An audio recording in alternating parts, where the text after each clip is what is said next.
claves a las que se van sumando. Vamos a terminar de instalar el soporte.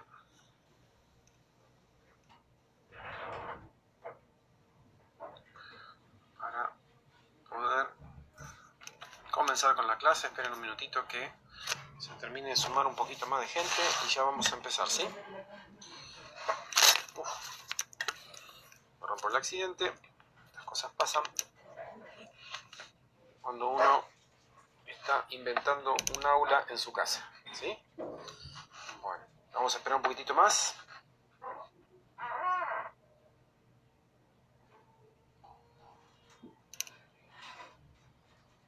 Listo. A partir de ahora, bueno, todos los que entren ya van a ver que la clase que voy a dar hoy es la clase de ustedes, que es la clase de enfermería, ¿sí? Les recuerdo que las clases que yo dicto para licenciatura en enfermería son solamente los días jueves y viernes a las 15, o sea que si me ven transmitiendo en vivo en otros días u otros horarios son clases que doy para otros alumnos, no hace falta que se unan. Ahora me avivaron de que puedo hacer lo que llama el comentario fijado para que quede aclarado, pero bueno, espero que digamos que ya ahora ya lo tengan todos en cuenta, ¿sí? Digo para que no se metan en una clase y pensar que estoy explicando algo que es para ustedes y resulta que no es así. Bueno, como siempre voy a mandar el video a mi historia, no hace falta que me lo recuerden.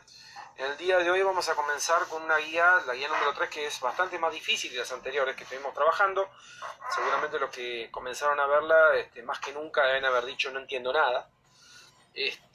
Yo voy a retomar desde donde más o menos había comentado en la última clase, que era que yo ya había empezado a explicar lo que es el concepto de lo que es un electrolito, ¿sí? Cuando uno, por ejemplo, voy a explicar algo que es para, que digamos que ustedes ya lo conocen. Si yo tomo un vaso con agua y tiro adentro del vaso una cucharada de sal y revuelvo, ustedes van a ver que la sal se disuelve, ¿sí?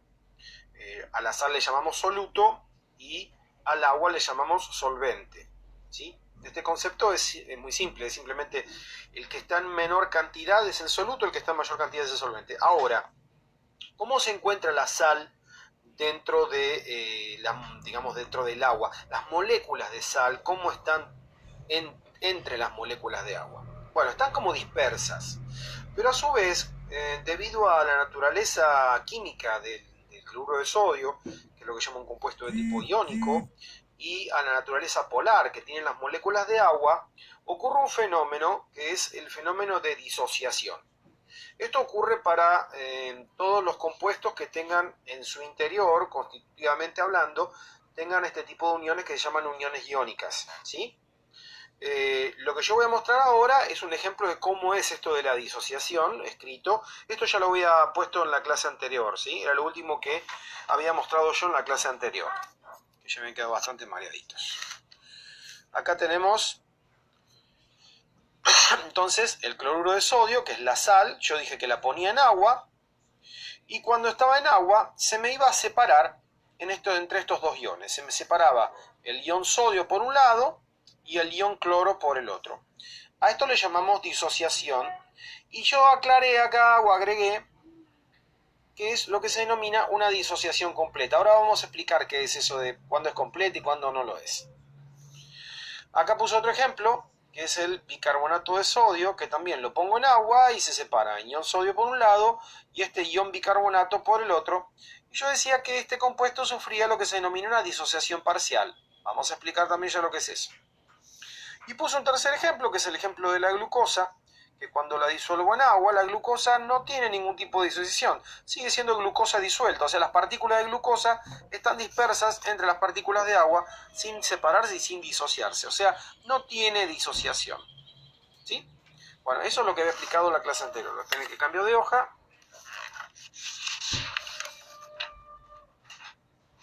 Y acá retomamos el concepto un poquitito más desarrollado. Entonces, cuando yo coloco el cloruro de sodio en agua, recuerden que después yo estos vivos yo los guardo en mi historia, ¿sí? Al cloruro de sodio, cuando lo pongo en agua, se me va a separar en esto que llamamos catión sodio y el anión cloruro, ¿sí? A esto le llamamos disociación en agua. que forma parte de lo que es la disolución de una sustancia, ¿sí? O sea, la disociación en el agua es parte del proceso por el cual el cloruro de sodio se disuelve en el agua. Lo mismo con el bicarbonato. Se separa en sodio por un lado, en bicarbonato por el otro, ¿sí? Esperen que voy pasando por acá abajo los comentarios. Por si alguien se preguntó algo. No. Bien. Ahora sí. Ahí está. Perdón, se había desconectado un cachito, ¿sí? Quiero ir para abajo. Bueno, entonces, el ion bicarbonato por un lado, el bicarbonato de sodio por el otro lado se va a separar en cation sodio y anión bicarbonato, ¿sí? Ahora, cuando uno plantea estas disociaciones en agua, para tener una idea de en qué consiste esto de la disociación, o para entender un poquitito más de la disociación, tenemos que entender que yo coloco este compuesto en el agua, que se separa en esto y esto. Ahora, si yo pongo acá 10 de esto, se separa en mitad y mitad, o sea, 10 de esto más 10 de esto, 10 mitad de sodio y 10 mitad de cloruro. Depende cuál sea la sustancia, es cuánto de lo que yo pongo acá se me va a disociar en esto y esto. A eso es lo que llamamos disociación completa o disociación incompleta. Para tener una idea, o mejor dicho, cuando uno plantea el grado de disociación de un compuesto, para estudiarlo mejor, se plantea una ecuación, digamos, general, que es, yo tengo un compuesto que está hecho por dos partes, la parte A y la B, unidas entre sí. Cuando lo pongo en agua, se transforma en A y B disueltos. Ahora, así como están separados en A y B, o sea, AB se separa en A y B, puede ser también que estos dos compuestos, estos dos partes, digamos, de la molécula, se vuelvan a encontrar en el agua, se unan para volver a formar de vuelta este compuesto AB. La disociación será más completa o más incompleta según cuántos autos, digamos, vayan de acá para acá en la avenida y cuántos vayan de acá para allá. Es decir, yo pongo 100, se me empieza a disociar. Algunas de estas moléculas se empiezan a encontrar y se empiezan a unir, hasta que se plantea un equilibrio en el cual quede equilibrada la cantidad de moléculas que se disocian con la cantidad de moléculas que se vuelven a reunir. Yo podría decir ahí que del 100% de las moléculas, el 90% quedaron así y el 10% van a estar en este estado. Es decir, por cada 100 moléculas de AB, 90 se van a disociar y 10 van a volver a reunirse. 90 se disocian, 10 se reúnen, y así como una especie de ciclo donde todas las moléculas se están separando y uniendo en el agua. Según cuántas hayan quedado acá o cuántas hayan quedado acá, hablo de cuál es el grado de disociación que sufrió la sustancia.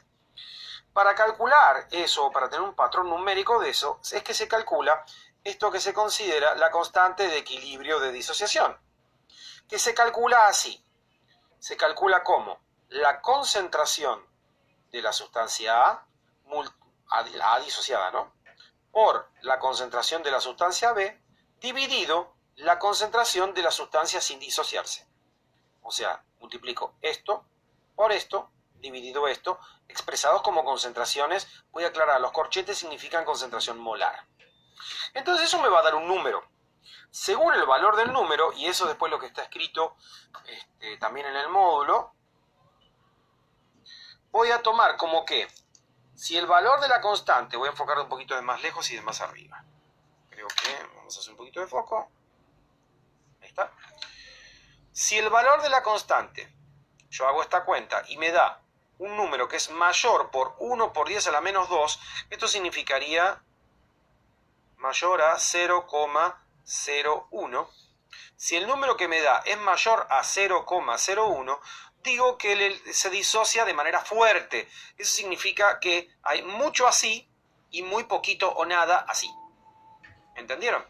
Entonces, si el número cuando yo hago esta cuenta me da mayor a 10 a la menos 2, o sea, 10 a la menos 2 es una forma de decir 0,01, significa de que la disociación es fuerte, es decir, cuando yo pongo esta sustancia en agua, la mayor parte me va a quedar disociada. Ese es el caso del cloruro de sodio. El cloruro de sodio, la constante, da mayor a 10 a la menos 2, o sea, mayor a 0,01. O sea, la disociación del cloruro de sodio en agua es una disociación fuerte. Bueno, supongamos que cuando hago esta cuenta, el valor de la constante me da entre un número que es 10 a la menos 2 y 10 a la menos 14. O sea, entre 0,01 y 0, calculen 13 ceros más y un 1. O sea, un número muy, pero muy pequeño. En ese caso, decimos que la disociación es débil.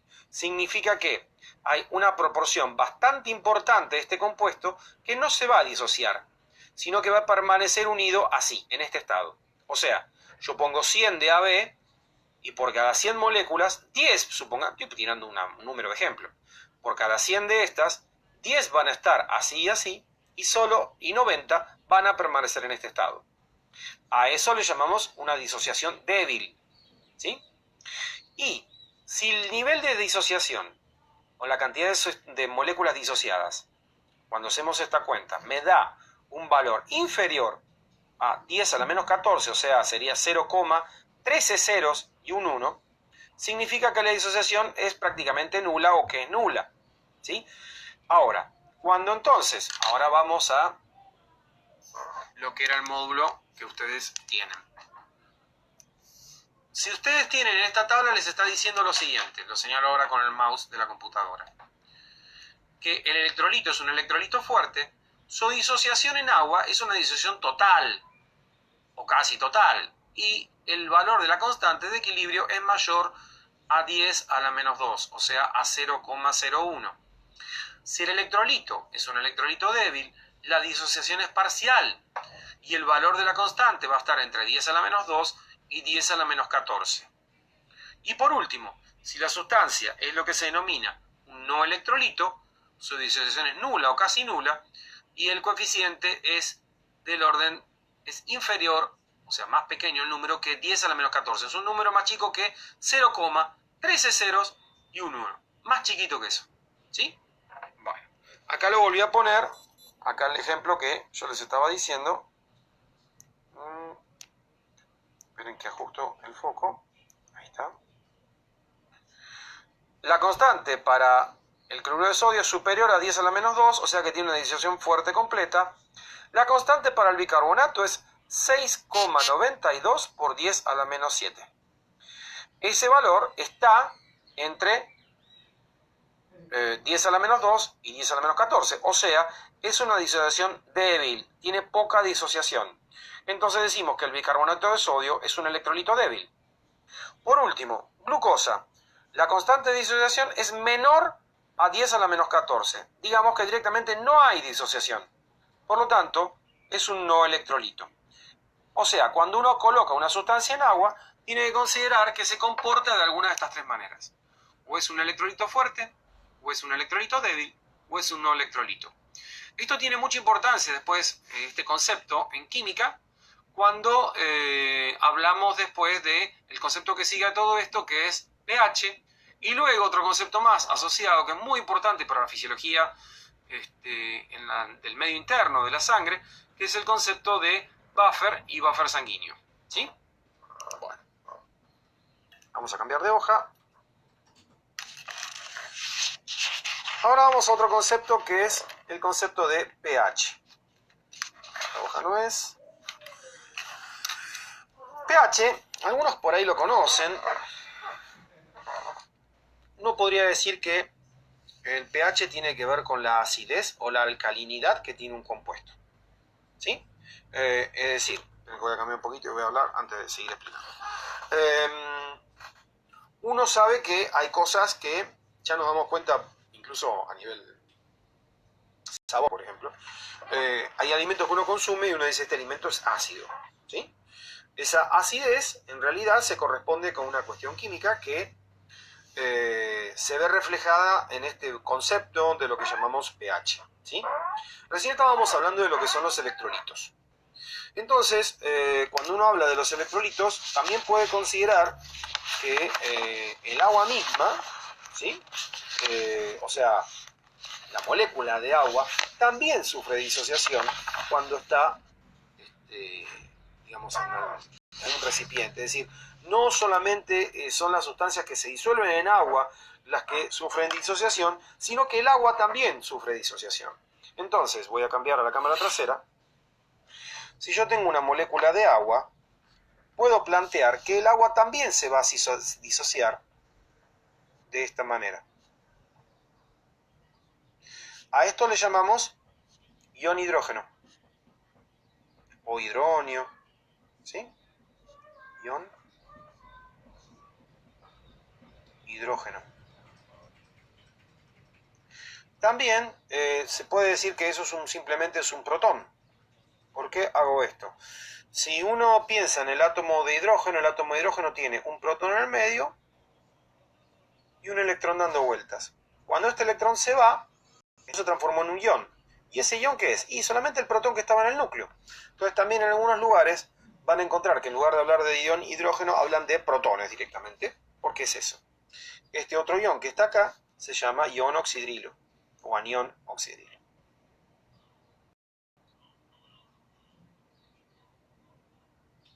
¿Sí? Bárbaro. Ahora, ion hidrógeno, ion oxidrilo, agua sin disociarse. Cuando yo hago la cuenta de esto, hago la constante de disociación del agua, o directamente se le pone KW, W por water. Qué inglés, ¿eh? Entonces, si yo hago la cuenta, o planteo, tal como les dije hoy, la constante de equilibrio para el agua, ¿sí? Y hago esta cuenta, me va a dar como resultado 1 por 10 a la menos 14. O sea, me da justo en el límite inferior de lo que llaman entre los electrolitos débiles y los no electrolitos, ¿sí? Justo está ahí. Este valor se le llama constante de disociación del agua, o KW, y tiene que ver con, precisamente, el equilibrio que va a haber en el agua entre protones, oxidrilos y el agua en este estado. Cuando uno habla de pH, está muy relacionado a este concepto, porque uno puede en una solución, por ejemplo, si yo agrego ácido, los ácidos cuando están en agua liberan protones. Cuando hablo de sustancias que son llamadas hidróxidos o álcalis o bases, liberan oxidrilos. Entonces, cuando yo pongo alguna sustancia de estas, cambia este valor de equilibrio, porque es como que estoy agregando algo acá o algo acá. Se empieza, si yo estoy agregando algo acá, esto se me mueve para este lado. O si agrego acá pasa lo mismo. O sea, se me cambia el equilibrio del agua que está disuelta cuando yo agrego esta o esta sustancia a una solución. ¿Sí? Entonces, va a haber ese movimiento, de ese equilibrio, se termina midiendo a través de ese concepto de eso que llamamos pH. ¿Sí? Volvemos a lo que teníamos antes. Entonces, cuando uno analiza la fórmula de pH, tiene que pensar en que figura algo medio feo, ¿sí? Que es este log. Este log que figura ahí es una función matemática o una operación matemática que se llama logaritmo. Es decir, ¿qué quiere decir pH? pH quiere decir potencial hidrógeno. ¿Sí? Potencial porque viene de una operación matemática que es la potencia. ¿Se acuerdan que la potencia es cuando uno elevaba 2 a la un número determinado? Qué sé yo, por ejemplo, 2 al cubo, que era 2 por 2 por 2, y esto era 8. ¿Sí? 2 a esto le llamamos exponente y a esta operación le llamamos potencia. ¿Sí? Entonces, potencial hidrógeno tiene que ver con ¿qué? ¿Tiene que ver algo con la potencia? Sí, ahora vamos a ver cómo. Tiene que ver con este numerito, tiene que ver con los exponentes. ¿Sí? Vamos a aclarar un par de cosas más de la expresión. Que tenga un menos delante significa que cuando hagamos la cuenta esta, vamos a tener que cambiarle el signo. O sea, el resultado del logaritmo de la concentración de iones hidrógeno que vamos a calcular, al final le vamos a cambiar el signo. Que esté entre corchetes la concentración de hidrógeno significa, estos son iones hidrógeno, significa que la concentración está expresada como concentración molar. O sea, acá no va